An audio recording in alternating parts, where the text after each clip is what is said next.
ഇത് കൊഴുപ്പച്ചീരയാണ് കേട്ടോ. പണ്ടൊക്കെ നമ്മുടെ പാടത്തും പറമ്പിലൊക്കെ ഇഷ്ടം പോലെ ഉണ്ടായിരുന്നതാണ്. ഇതിപ്പോൾ പൈസ കൊടുത്ത് വാങ്ങിച്ചതാണ്. ഇത് ഞാൻ നട്ട് വളർത്താനൊക്കെ നോക്കി, പക്ഷേ രക്ഷയില്ല. അപ്പോൾ അതുകൊണ്ട് ഇത് ഒരു വെറൈറ്റി ഉണ്ടാക്കുന്നു പറഞ്ഞ് എൻ്റെ ഒരു ഫ്രണ്ട് കൊണ്ടുവന്ന് തന്നതാണ്. എത്രയാണെന്ന് അറിയില്ല. ഇതിന് 50 രൂപയാണോ 25 രൂപയാണോ ഒന്നും എനിക്കറിയില്ല. എന്നോട് പൈസ വാങ്ങിച്ചിട്ടില്ല കേട്ടോ. അപ്പോൾ ഞാനിവിടെ ഇത്തിരി ചീര, നമ്മുടെ വെറൈറ്റി ചീരയൊക്കെ ഉണ്ടാകുമ്പോൾ ഇത്തിരി കൊടുക്കണോണ്ടിട്ട് എനിക്ക് വാങ്ങിച്ചുകൊണ്ടൊന്ന് തന്നതാണ്. അപ്പോൾ ഇത് ഇന്നത്തെ ഉച്ചക്കത് നമുക്കിതൊരു തോരൻ ഉണ്ടാക്കാം, കണ്ടുനോക്കാം. അപ്പോൾ ഇതൊന്ന് വൃത്തിയാക്കി കഴുകി ഇതൊന്ന് വേർതിരിച്ചൊക്കെ എടുക്കാനുണ്ട് കേട്ടോ. കുറച്ച് ക്ലീൻ ചെയ്യാനുണ്ട്. ക്ലീൻ ചെയ്ത് കഴുകി എടുത്തിട്ട് വരാവേ. നമ്മുടെ കൊഴുപ്പ് അരിഞ്ഞെടുത്തിട്ടുണ്ട്. ഇത്രേ കിട്ടിയുള്ളൂ കേട്ടോ. നമ്മളത് കുറേ ഇത് വൃത്തിയാക്കി എടുക്കാനുണ്ട്. നമ്മൾ വാങ്ങിക്കുമ്പോൾ നമ്മൾ ഒരുപാട് കച്ചറ ഉണ്ടായിരുന്നു അതിൽ. അതൊക്കെ ക്ലീൻ ചെയ്ത് എടുക്കാൻ സമയം എടുത്ത്. നമ്മുടെ വീട്ടുമുറ്റത്തുണ്ടായപ്പോൾ നമുക്കിതിൻ്റെ വില അറിയില്ലായിരുന്നു. അപ്പോൾ നമ്മൾ പൈസ കൊടുത്ത് വാങ്ങിച്ചപ്പോൾ കണ്ട ഇത്രേ കിട്ടിയിട്ടുള്ളൂ, കുറച്ചേ ഉള്ളൂ. ഇപ്പോൾ കൊഴുപ്പൊക്കെ വേണ്ട സാധനങ്ങളാണ് സവാള, പച്ചമുളക്, കുറച്ച് നാളികേരം എടുത്തിട്ടുണ്ട് കേട്ടോ. നമുക്കത് റെഡിയാക്കാവേ. എണ്ണ ഒഴിച്ച് കടുക് ഇട്ടിട്ടുണ്ട് കേട്ടോ. കടുക് പൊട്ടിക്കഴിയുമ്പോൾ നമുക്ക് സവാള ഇടാം.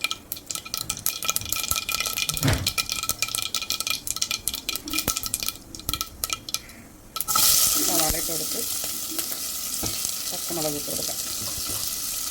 ഇതിലേക്ക് കുറച്ച് ഉപ്പ് കൂടി ഇട്ട് കൊടുക്കാം. സവാള വഴന്ന് വരട്ടെ. കുറച്ച് ഇട്ട് കൊടുക്കാം.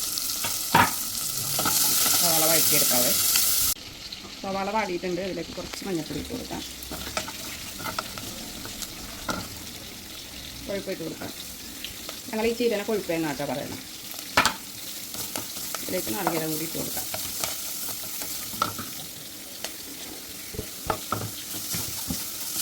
ഇത്രയുള്ള പരിപാടി. ഇനി അത് കഴിഞ്ഞിട്ട് കാണിക്കാവേ. നമ്മുടെ കൊഴുപ്പ് റെഡി ആയിട്ടുണ്ട് കേട്ടോ. ഇച്ചിരിയേ ഉള്ളൂ, നല്ല അടിപൊളി ടേസ്റ്റുണ്ട്. എങ്ങനെയുണ്ട്? കൂട്ടത്തിൽ കുറച്ച് കുഞ്ഞമത്തി പൊരിച്ചും കൂടി എടുക്കാം കേട്ടോ. അതിനായിട്ട് നമുക്ക് കുറച്ച് കുരുമുളക് പൊടിച്ചെടുക്കാം. കുരുമുളക് ഒന്ന് പൊടിച്ചെടുക്കാം.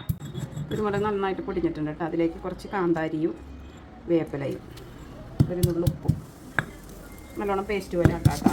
ഞാൻ എല്ലാവരും വീഡിയോയിലൊക്കെ ഇത് കാണിക്കുന്നുണ്ട്. അപ്പോൾ ഞാൻ കുറച്ച് ചുമ്മാ കാണിക്കണമായിരിക്കും. പക്ഷേ ഇതിൽ നന്നായിട്ട് നമുക്ക് പേസ്റ്റാക്കി എടുക്കാൻ പറ്റുമേ. ഉണ്ട്, നന്നായിട്ട് അരിഞ്ഞിട്ടുണ്ട്. കുറേ അറിഞ്ഞാൽ മതി. കുറച്ച് മഞ്ഞൾപ്പൊടി ഇടാം. ആവശ്യത്തിന് ഉപ്പിടാം.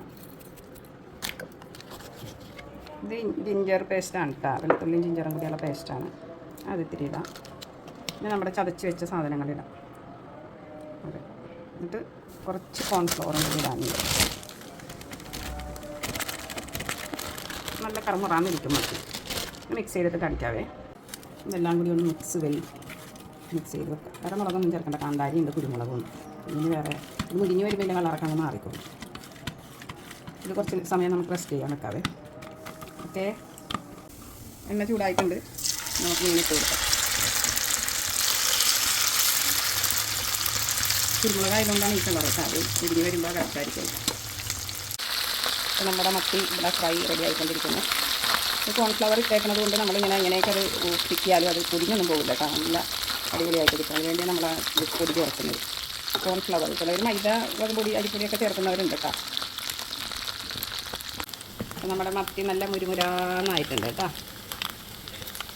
അപ്പോൾ ചാറിന് വേണ്ടി കുറച്ച് തൈര് എടുത്തിട്ടുണ്ട് കേട്ടോ. കടുക് പൊട്ടിച്ചിടാം ഇതിൽ. അപ്പോൾ തൈരിന് കടുക് പൊട്ടിക്കാം. ഒരു 2 ഉലുവ ഇടാം. ചെറിയുള്ളി കറിവേപ്പില ഇട്ടിട്ടുണ്ട്. അതിലേക്ക് പച്ചമുളക് കൂടി ഇട്ട് കൊടുക്കുന്നുണ്ട്. ഉള്ളിയൊക്കെ നല്ല മൂത്തിട്ടുണ്ട്. അപ്പോൾ സ്റ്റവ് ഓഫ് ചെയ്തിട്ടുണ്ട് കേട്ടോ.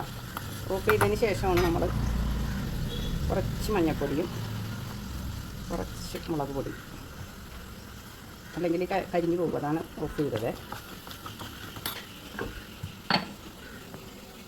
കുറച്ച് ഉപ്പ് കൂടി ഇട്ട് കൊടുക്കാം. അത്രയല്ല, കഴിഞ്ഞു. ഇത് അതിലോട്ട് തട്ടിക്കൊടുക്കാം. കടുക് വറുത്തത് തൈക്കോട്ട് ഇട്ട് കൊടുക്കാം. ഇതിലെല്ലാം ചേർത്തിട്ടുണ്ട്. ഉപ്പ്, മുളക് പൊടി, മഞ്ഞൾപ്പൊടി എല്ലാം ഉണ്ട്. ഇപ്പോൾ കട്ടിയിലായിരിക്കണത്. ആവശ്യമുള്ളവർക്ക് വേണമെങ്കിൽ നീട്ടിയെടുക്കാം. എനിക്ക് ഇങ്ങനെ എടുക്കുന്നതാണ് ഇഷ്ടം കേട്ടോ. അങ്ങനെ ഒന്ന് ചെയ്ത് നോക്കണേ. ഇപ്പോൾ പണിയാണ്. ചാറില്ലാത്തപ്പോൾ നമുക്ക് ഇതുപോലെ കറി ഉണ്ടാക്കാം. ഓക്കെ.